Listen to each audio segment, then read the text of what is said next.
After leaving the Shinsengumi, Nagakura led us to a residence belonging to one of his old friends. Despite Nagakura and Harada's departure from the Shinsengumi, they retained a fiery resolve to topple the Imperial Army and take the fight back to them. As such, Nagakura's reunion with his old friend gave them the impetus to create a new organization, one fiercely determined to defeat the Imperials. I forgot about Nagakura's old friend. Please don't let him have a sprite or a voice. Please. I beg the Otomi gods. Let me not make up another voice, please. Henceforth, they became known as the Secchia Corps. The chief of the Secchia Corps was Nagakura's friend, whom I had later learned was named Haga. Nagakura and Harada, given their experience in relationship to Haga, were named vice commanders, entrusted with upholding the Corps' rigorous standards. As for myself, I was protected under their custody when Nagakura stated that I was a relative of his. What could go wrong? He claimed that the Secchia Corps would have need of my services since I had a medical background. The Secchia Corps quickly found its feet and, with the support of the shogunate, recruited 100 men after capitalizing on the momentum of their efforts. Alright, and before we really get into the thick of things, not encyclopedia, that. Alright, 50%. We're getting there. Come on, guys. Wow. There's no room to pull rank in the Secchia Corps. We're all equally committed to fighting for the shogunate. Damn. Seeing 100 men gathered like this today sure brings a tear to me eye. Oh yeah? Really? Initially, I was getting caught up in Nagakura's excitement, but all of a sudden he began to demur me in a hushed tone. So, Chizuru, are you alright, being dressed like a man and all? I told him that you were something of a brother to me. I couldn't bring a woman into the fold so openly. Of course it's fine. Please, do not worry. I hadn't expected to be admitted into their ranks as a woman from the start, but dang it. This time around, I had not been given a position like when I became Hijikata's page, but rather I'd been relegated to something like a brother. This is gonna end so badly. But the more I thought about it, even to Nagakura, I was something akin to a sister to him, so I suppose I could take some solace in the minor upgrade? There was nothing to be done about it, I guess. I can't believe we're in chapter 3 and we're still in the sister zone. Ugh. I gotta make some moves quick! Such concerns seemed like petty background noise amidst the thrill of the Secchia Corps coming together so quickly, and Nagakura was radiant with glee. As their members gradually became settled in their roles, weeks of firearms training were assigned, turning the training grounds into a sonic bombast. Training was led by Chief Haga and Nagakura, who proudly flexed their knowledge of practical firearms usage from years of experience in the fray. Nagakura seemed so integral to the Secchia Corps. As an outsider, I watched him finally find his groove. Don't throw off his groove, though. Well, even without Kondo, it looks like I'm where I'm supposed to be. It appears as though you have finally found your old happy self, Nagakura. Yeah. Especially with how much bitching I did before I left, all of this just feels right. Well, what's got me worried is that the way we're set up here isn't too different from the Shinsengumi. No, they're nothing alike. As long as the Secchia Corps listens to my geniusness, we'll be fine. Geniusness, huh? Think you're mixing up your brains with your bronze there, pal. Well, once everyone's proficient enough, we're gonna set up for Aizu, too. Nagakura's statement reminded me of how pertinent leaving for Aizu was given the political climate. Edo Castle was entrenched with Imperial supporters, swiftly loosening our influence there. The longer we remained in Edo, the more visceral the threat of Imperial occupation in Edo became, and we could afford to wage our war here. The only forces left hoping to thwart the growing empire of Japan were the Aizu, the Jonai domain in the Tohoku region, and the Nagaoka in the Ichigo province. Okay, so Jonai. a domain identified as an enemy of the Imperial Army for attempting to set the Satsuma residence ablaze in Edo under shogunate orders. And Nagaoka. Nagaoka. Where are you? A domain whose attempts to remain neutral were thwarted by Imperial provocations. Afterwards, they became a member of the Northern Alliance. Fearing their options were wearing thin, Nagakura and the rest of Secchia Corps chose to fight as allies with the Aizu, who were largely influential in Kyoto. Might run into Saito later, then. For hanging out with the Aizu.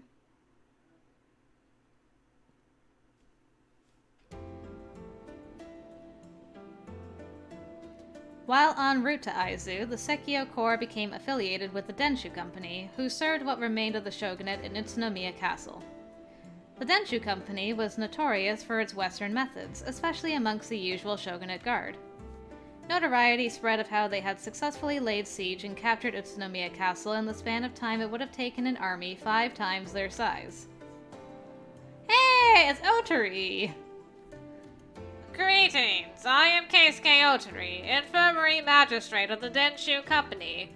The two of you are Nagakura and Harada of the Secchia Corps, I presume. Huh, you know who we are? Sano, you know this guy?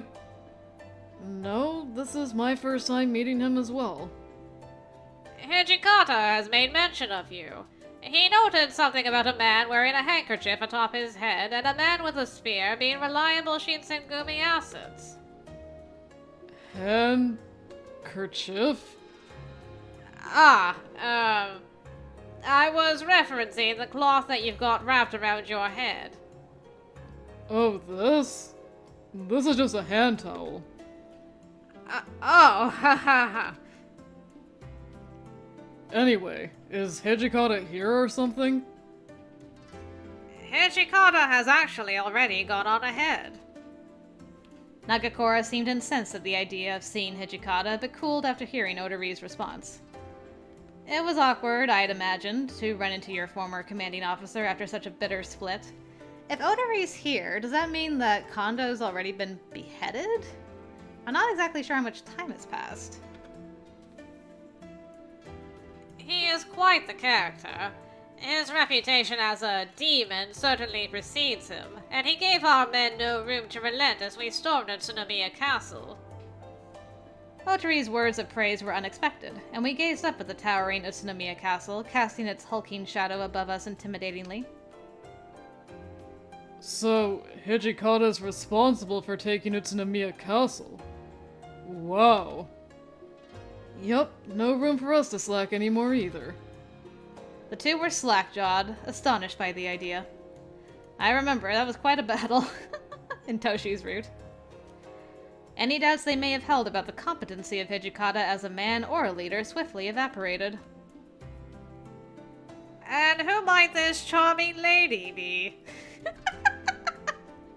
Otori, you saw through my disguise so quickly again.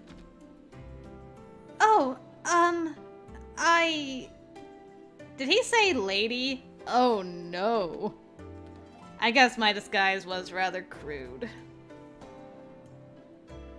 Oh, he's my, brother. He's got no meat on his bones, but he's pretty handy as a medic, so I asked him to tag along.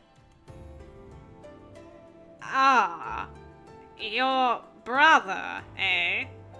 Neither of you seem to bear any resemblance at all. Well, it's not like we're related by blood, to be exact. More like my ma's sister's husband's stepson, I guess. That was pretty smooth to come up with that. Nagakura desperately tried to cover his tracks, but Otori offered no objection and smiled in kind. Life is full of funny little circumstances. Worry not, I shall pry no further. But be sure to keep her identity secret to the others. Otherwise we will have a public relations incident on our hands if word were to get out. Thank you kindly. Otori's line of sight shifted in my direction, and he looked at me with a friendly expression. Otori's such a bro. I really didn't think I was gonna like him when he first showed up, but he really grew on me. So you served in the Shinsengumi at one point, eh? Indeed, I was. Then we're all in this effort together. Let's make sure to do our best. A pleasure meeting you all. It's been a pleasure to meet you too. He's got a good head on his shoulders. Nice guy. Harada, who'd witnessed our conversation from just off to the side, was smiling warmly. Otori had seemingly gained Harada's trust by virtue of his demeanor and body language. Nagakora, on the other hand, was still uptight, shifting uncomfortably as he addressed Otori again. Oh, so... that means Kondo's here too, right? I don't think I could look him in the eye right now. Okay, so Kondo is dead by this point. The smile faded from Otori's face. Kondo? Oh, have you not heard? No, not a word. Something happened to him? Otori began behaving peculiarly, his eyes bouncing around the room in an indecisive fit. As it stands, he tendered his surrender to enemy forces in Nagareyama to buy his men enough time to escape. Okay, so he's in custody at the moment. What? What else? Is he safe? Nagakora's eyes widened incredulously, and Otori bit his lip sheepishly, troubled by his own news. Honestly, the details are unclear as of now. He allegedly claimed to be a Hatamoto at the moment of capture, so I believe he will be released soon. Kondo had been captured by the enemy? How could such a thing happen? For him, of all people, to hand in a surrender, too. We could only rely upon Otori's fragile words of encouragement enough not to feel shattered. But even so, we couldn't verify their truth. Sensing that we were disturbed by the suddenness of his revelation, Otori left us be. Well, until the next time we see each other. With that, he briskly walked away from us. His words were hovering above us like a thick, dark cloud, and under it we fell mute. Will Kondo be all right? Nagakora turned his head towards me somberly. Well, if he's claiming to be a full-fledged Hatamoto now, then there's not much else for him to do, but... it might have just been a ruse to give the rest of the Shinsengumi a moment to run. Man, hope he's safe. Yeah. I wondered what fate had befallen the Shinsengumi since their departure, how everyone was doing. Most of all, I worried for Kondo's well-being. We took the next few days to regather ourselves. As the Secchia Corps left Utsunomiya Castle under orders of the Densho Company, a commotion broke out as terrible news was delivered to us. Utsunomiya Castle, much to our dismay, had been retaken by the Imperial Army. We were ordered to return as soon as possible. The hell? Is it really true that those bastards came back to take Utsunomiya Castle? Yup. No one was around to guard the castle because they were all off fighting in neighboring territories. Jeez. Well, alright. Sounds like we need to haul ass back there whenever we can. Nagakora attempted some levity as he signaled his troops to turn around and march back to Utsunomiya. And back we go. Nagakora was conspicuously lighthearted, as if he was bolstered by the notion that Hijikata's tactical prowess in Utsunomiya would come as easily to him. Oh, Shin. An Utsunomiya castle that was well fortified, however, was a different beast entirely. It was hard enough the first time. The castle's humongous barricade was tightly shut with riflemen and cannons strategically positioned high above, making it insanely tough to penetrate. This is no use. At this rate, we're sitting ducks. I don't want to die yet. Hey, no retreating unless I give the signal! Cowardice eked into the souls of the shogunate soldiers, making their slow approach towards the castle gate. Nagakura watched his men, one by one, leave the battlefield in a helpless fit. God damn it! How come Hijikata can do it, but I can't? It's just a matter of us competing with the Imperial Army's new artillery instead of the castle's original artillery. Just take it easy a little bit, would you? I know that! If this were to continue, then the Secchia Corps would surely lose all of its members in no time. The terrifying stench of blood and gunpowder were enough to awaken a sense of dread inside of me, and Nagakura gritted his teeth beside me. God damn them all! Oh. Nagakura's hair started turning white as his patience started thinning. I watched his veins pulsate along his arms as he succumbed to a fit of petulant rage, and his hair and eyes were changing color as well. This is not good. It took everything inside of me to hold him back from leaping into a shower of bullet fire. How are you so strong? Nagakura, stop! Your soldiers are watching you! You can't become a Fury here, please! Having his secret as a Fury revealed to everyone was a casualty we couldn't afford at this time. When we departed from the Shinsengumi, I had been asked to keep watch over Nagakura and his condition. I must do whatever it takes to stop him. After struggling tensely for a few minutes, Nagakura seemed to weaken and eventually stopped resisting. Yeah, I know, but I gotta do something. Nagakura's lips formed into a vexed frown, his white hair blowing in the wind as he stared at the castle. It was up to him to save what little men and pride he had left, and Utsunomiya was officially returned under the jurisdiction of the Imperial Army. The shogunate men, having relinquished their efforts to retake Utsunomiya Castle, headed towards Nikko to seek out the Aizu. Nikko was the site of Ieyasu Takagawa's grave, who famously founded the Takagawa shogunate years ago. The founder of the Takagawa shogunate, who had established the country's strongest feudal government in Edo. It was a sacred location, now fashioned as a base to intercept the incoming imperial brigades. Man, respect to Chizuru for holding back Shin. That could not have been easy. I don't know how she did it, but good job, girl.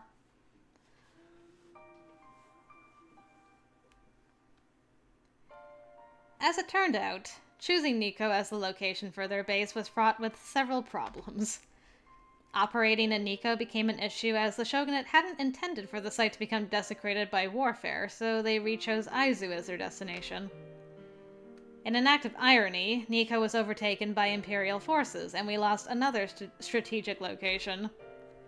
Because we were at the mercy of the shogunate's fickle orders, we were constantly jumping from place to place, hoping to hear a bit of good news. After an eternity of waiting, we were given orders to depart from Nikko to Shirakawa, a powerful domain located within the Oshu region, once governed by one of Takagawa's hereditary daimyo. Following the Boshin War, it became a hotly contested landholding. Nagakura and the rest of his men were to plan an offensive strike against Shirakawa Castle as a retaliatory gesture for their defeat in Utsunomiya. Night had fallen by the time our men had reached the Aizu troops surrounding the perimeter of Shirakawa Castle. Yesterday we were one place and now we're here. So, any updates about Shirakawa Castle? Even a stalemate would be progress, but the reality is they've got no clue how to proceed. The enemy's got enough firepower to pump all of us full of bullets, and they're swarming this place. We've got to take Shirakawa Castle at any cost, or this war will just be one big uphill battle. So you're telling me that, for a full-out assault on a huge castle, we're the reinforcements? Do they actually expect us to win this thing? A negative energy began seeping into the atmosphere of the camp, so I'd wanted to deflect from it quickly. My immediate inclination was to whip up something delicious to occupy their attention. This, if anything, was the only reprieve I could offer. Well, it's something. Here, you two. I've made all of you some supper. Please enjoy it while it's still warm. Hey, Much appreciated. Harada eagerly dug into his meal with his chopsticks, unlike Nagakora, who seemed totally disengaged. For Nagakora not to be interested in food, that's something to be worried about. There were lines of worry on his face, folding as he wavered back and forth on the cusp of a great sigh. Nagakora, are you okay? Yeah. All good over here. It's nothing. It was an obviously feigned answer if I'd ever heard one. His sadness was unmistakable, as crushing as the weight was upon his shoulders when we made our return to Edo from Kyoto. A dull pressure ached in my chest. Just then, Nagakora's head poked up and he gazed sternly at something from outside of our encampment. All of a sudden, he yanked his katana from out of its sheath, roaring into the blank darkness. You there! Freeze! What? Wait! Is this the Aizu camp? Well, who's asking? I'm not your enemy! I just escaped Edo by the skin of my teeth. Spare me, please! Nagakora and I couldn't help but look at one another in confusion.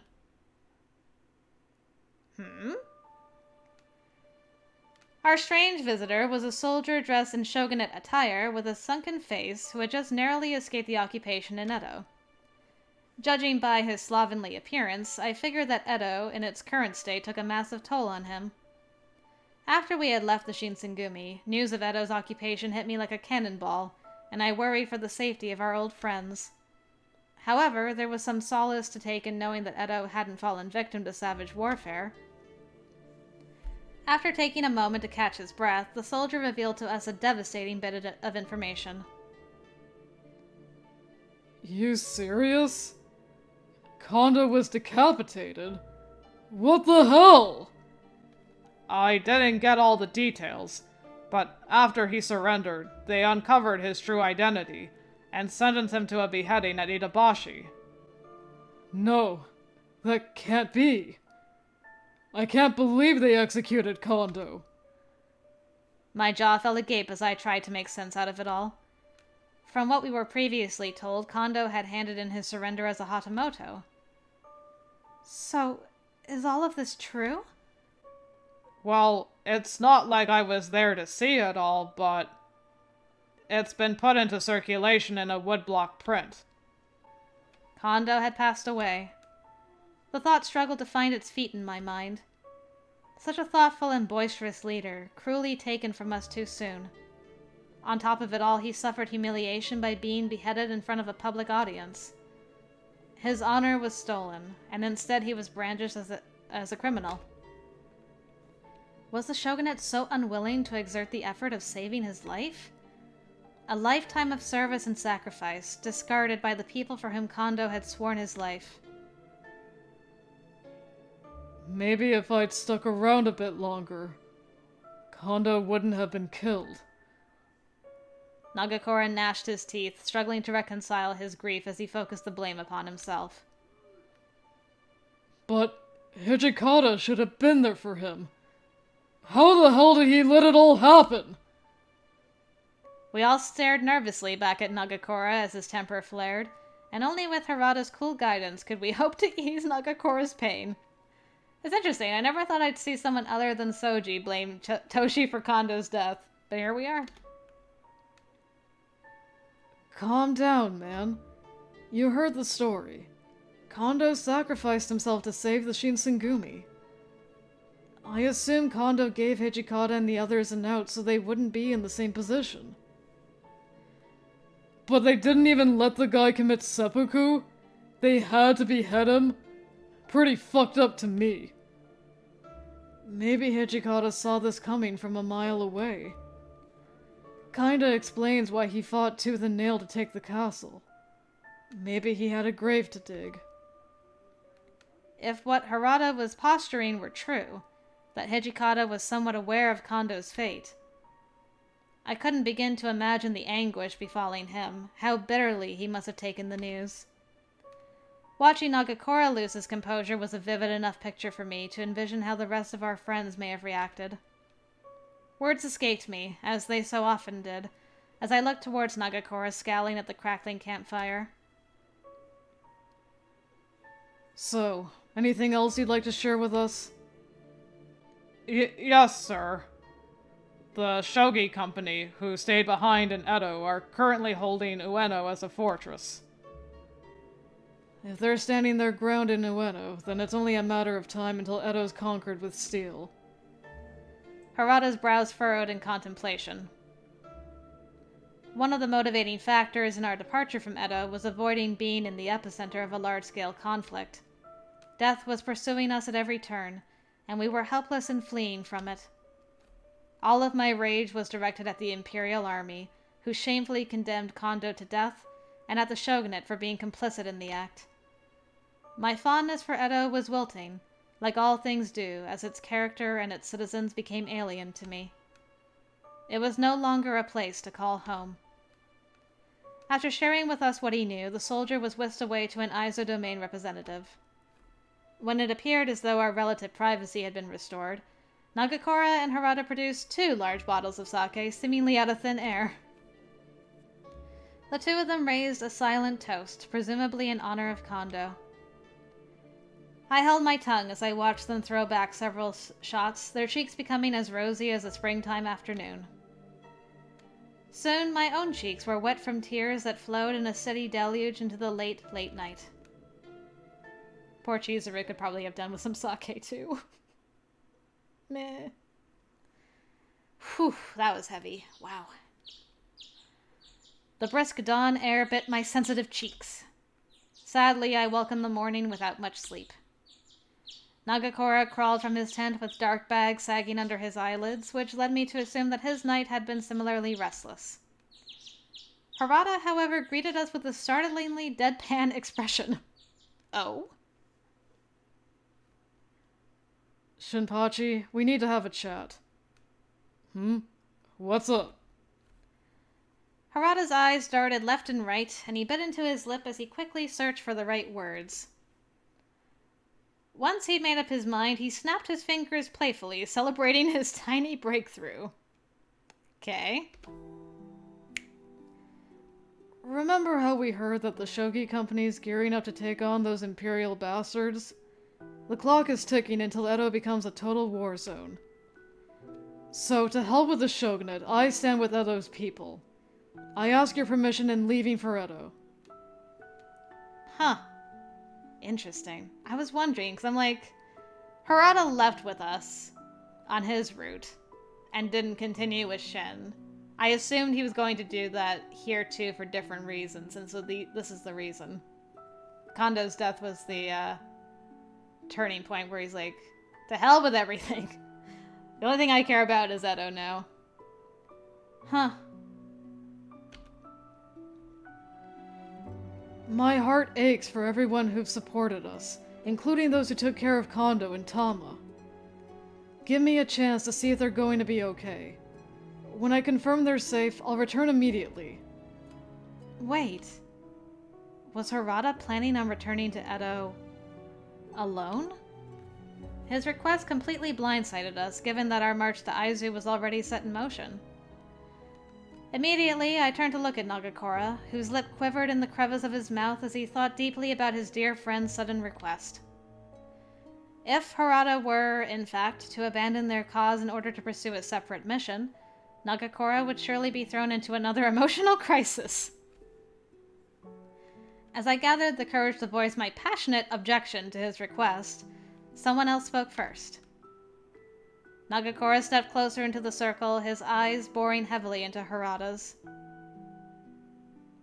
You're being coy, but your heart's set on going whether or not we give you permission, right? Yup.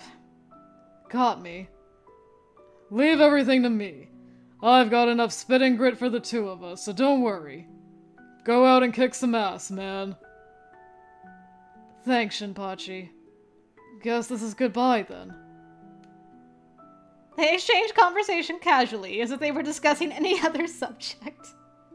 The friendship, though, It was subtle enough to delude me into thinking Harada would soon return, if just for a cup of sake.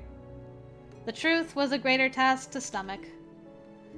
The fates of Nagakora and Harada were separating into unique journeys, creating a mystery of when, if ever, their paths would cross again. I'm getting all choked up from this.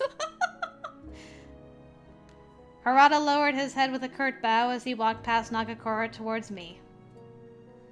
Moments ago, I resolved to make my reservations about his decision known, but now I was speechless. Harada. Forgive me, kid. It kills me to leave him for Edo while he's in that state of his, but I'll regret it for the rest of my life if I don't go. A shiver ran across the length of my arms and into my shoulders, trickling along my spine. Harada mirrored a sentiment that Nagakora once shared with me only a few moons ago. Nagakora had grown fearful that one day he would tire of the Shinsengumi, disillusioned by its promise and forgetful of his tender memories. The bittersweet gleam in the center of Nagakora's eye was the same I saw in Harada's, and I knew there was nothing I could say to oppose him. Perhaps too little too late had I realized how close the kinship between Nagakora and Harada was. Okay. You can trust me to take care of Nagakora. Yeah, watch after him. He's chipper now, but I think he'll be licking this wound for a while. Right. Harada, do be careful. Please return to us safely and swiftly. Harada chortled, lifting his hand to cover his mouth as he spun around without responding.